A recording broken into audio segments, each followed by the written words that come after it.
Entonces el versículo 13 continúa diciendo: oía un santo que hablaba, y otro de los santos preguntó a aquel que hablaba: ¿hasta cuándo durará la visión del continuo sacrificio y la prevaricación asoladora, entregando el santuario y el ejército para ser pisoteados?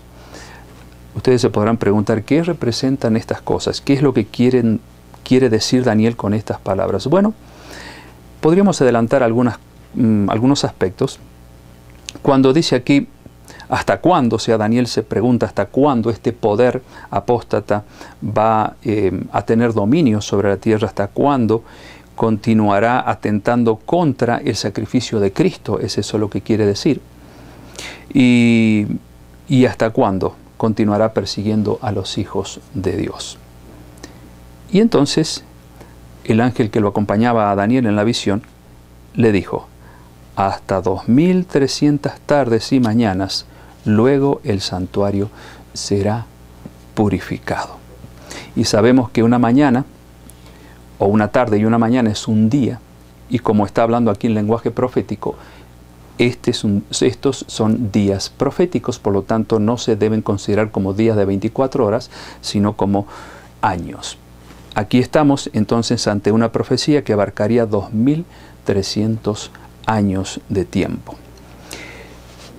Y lo que el ángel que acompañaba a Daniel en esta visión le dice: mira, yo sé que tú estás preocupado por este poder apóstata que ha echado por tierra la verdad, que echó por tierra el significado real del sacrificio de Cristo, y ha hecho otras cosas tremendas, pero te voy a decir que muy pronto, cuando esta profecía se termine, el santuario será purificado.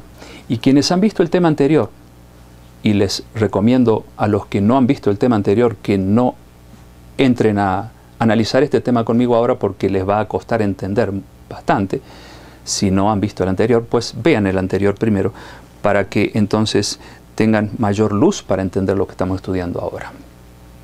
Pero los que vieron el tema anterior recordarán que hemos hablado acerca de la purificación del santuario terrenal, ese santuario que Dios le había pedido a Moisés que construyera, donde se hacía una ceremonia diaria en la que los sacerdotes sacrificaban los corderitos que los israelitas, como una manera de buscar el perdón de Dios, porque cada cordero representaba a Cristo. Y no podía haber perdón sin derramamiento de sangre. Esa lección los judíos en aquel tiempo la tenían bien clara. Tenían que sacrificar un cordero para que su vida quedase perdonada, porque era necesario el derramamiento de sangre. Como lo fue necesario después, que cuando Cristo murió, fue necesario que su sangre se derramara para que ustedes y yo pudiésemos ser perdonados. Bueno, aquello era un símbolo, cada cordero. Entonces los sacerdotes juntaban esa sangre, ¿no es cierto?, la ponían sobre los cuernos de un mueble que había dentro del lugar santo del santuario terrenal, que estaba dividido en dos partes. El santuario tenía el lugar santo y el lugar santísimo. Y una vez al año, el sumo sacerdote, no el sacerdote, sino el sumo sacerdote, entraba al lugar santísimo, al cual nadie podía entrar excepto él, porque era un lugar muy, muy sagrado allí. Y en el lugar santísimo estaba el arca del pacto, que contenía los 10 mandamientos, en base a los cuales se hacía el juicio a los israelitas. Y una vez al año el sumo sacerdote entraba al lugar santísimo para purificarlo. Y eso representaba una especie de juicio a favor de todos aquellos israelitas que habían traído un corderito en busca del perdón. Una vez al año. Pero la profecía de los 2300 años, que indican que al final se purificaría el santuario, recordando lo que significa la purificación del santuario en el santuario terrenal allí en el Antiguo Testamento. Bueno, pero una vez en la historia, los 2300 años, nos dirían cuándo Jesús, una vez para siempre, una vez en la historia, haría lo mismo que hacían los sumos sacerdotes en el santuario terrenal, porque Jesús es el sumo sacerdote, el gran sumo sacerdote. Él, al final de los 2300 años, haría lo mismo, pasaría del lugar santo al lugar santísimo para purificar el santuario. En otras palabras, iniciar allí el juicio a favor de todos los que se vayan a salvar y también dar el veredicto a los que no merecen la salvación, llamado juicio final o llamado juicio investigador. Esto a manera de repaso de lo que vimos en la lección anterior, para que refresquemos un poco la memoria y podamos entender entonces cuán importante es la profecía de los 2300 años o días proféticos. Ya hemos visto que en Ezequiel 4, 6 y 7, Números 14, versículo 34, un día en el lenguaje profético equivale a un año. No vamos a leer esos versículos porque ya lo hemos hecho antes. ¿A partir de qué fecha comenzaría a contarse los 2300 días proféticos? Bueno, ahí en Daniel capítulo 9, versículo 25, ustedes pueden leer desde el 20 en adelante, cuando este ángel que acompañaba a Daniel en estas visiones asombrosas, le explica parte por parte cómo esa profecía se iba a ir desplegando a lo largo de la historia. Pero vamos a leer el versículo 25.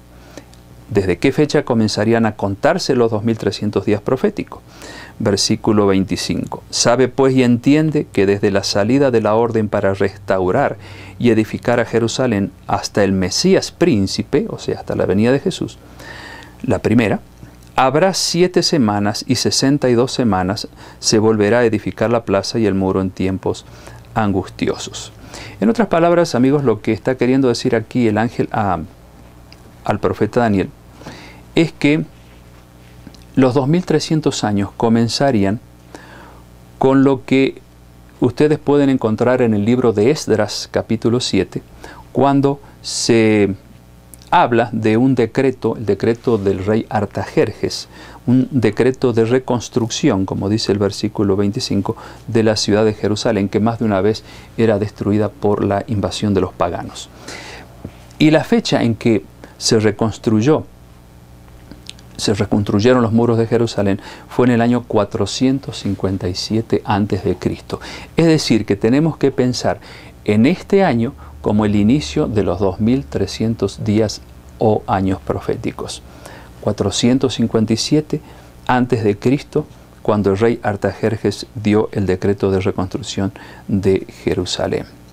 Y si ustedes sacan la cuenta desde el año 457, suman 2300 años, les va a llevar indefectiblemente a una fecha que no la tenemos muy lejana de la nuestra.